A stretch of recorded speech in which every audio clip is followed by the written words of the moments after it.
My mother. Is a very great person. She has a very great personality. She loves to speak her mind. And sometimes she may come off a little too blunt. A little too blunt sometimes. But hey, that's my mother. For example, one time my friend introduced his girlfriend to her, and my mother says, "Oh, she's very pretty." And then a few months later, she meets her again, and my mother tells her, "Oh, looks like you're gaining weight." But hey, that's my mother. I mean, my mother wasn't that tall in height, and if she was taller than you, she would tell you, "Hey, you're short."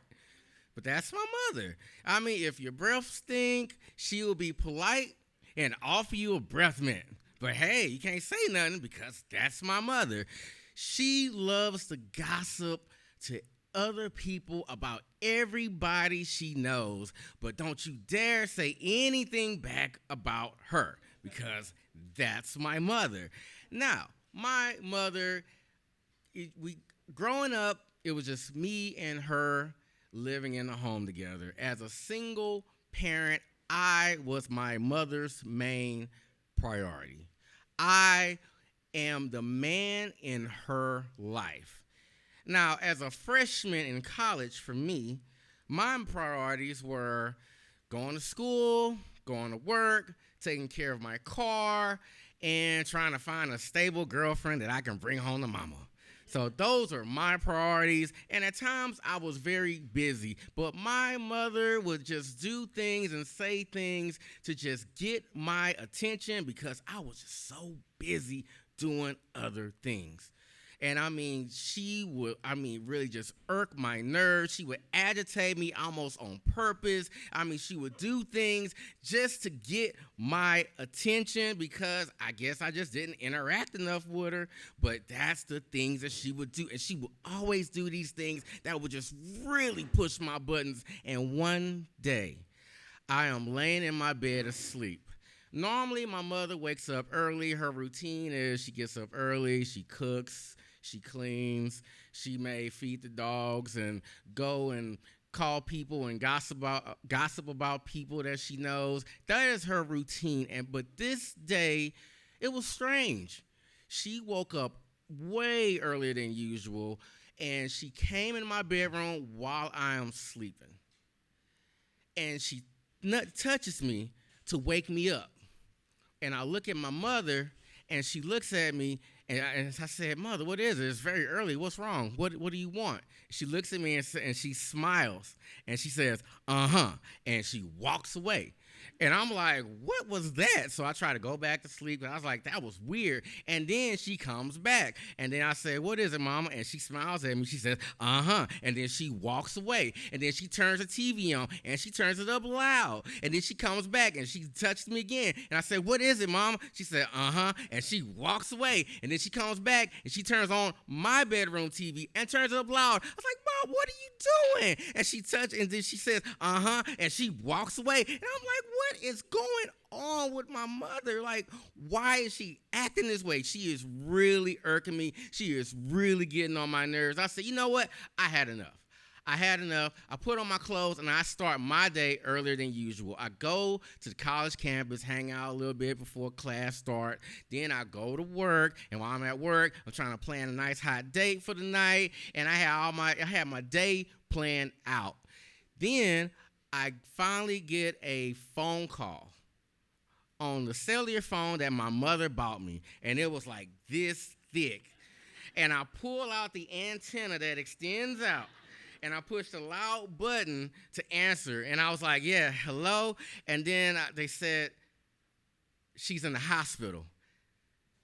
And I said, "What do you mean?" And I was told she's in the ICU. So I hang up the phone, I cancel my plans for the day, and I rush to the hospital. I get to the hospital, she's in the hospital bed, and that's when they explained to me she had a stroke. And my question was, well, what is a stroke? I did not know something was that wrong.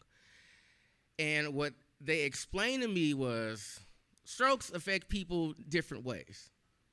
And some aphasia thing, whatever they want to call it, they said it affected her speech. So she could she could think on what she wants to say. She know what she wants to say, but she can't verbalize it. So all she could say at that time was uh-huh. And what I learned was it was her sister that she normally gossips with every day. Her sister Hattie decided something was wrong, drove by to check on my mother. My mother was in her car trying to figure out how to drive out the driveway, and she seemed confused and got her medical attention that may have saved her life. And I had to spend time with my mother, and I got to see her do speech therapy, where they had to teach her how to read children's books out loud. And she was humiliated for that. But I was positive, and I stood by her side. And my mother is a very Christian woman. And what helped her the most was reading the Bible out loud every day. And that significantly helped her recover most of her speech. So she was back to, her normal saying. She was back to, gossiping like she wanted to. She's back to just, speaking and talking. And she was mostly back to normal. And for me, I learned to be more patient with my mother.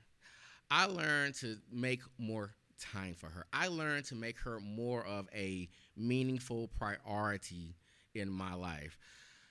I just learned to spend more time with her and be there for her. And most importantly, I learned to be a better son. Thank you.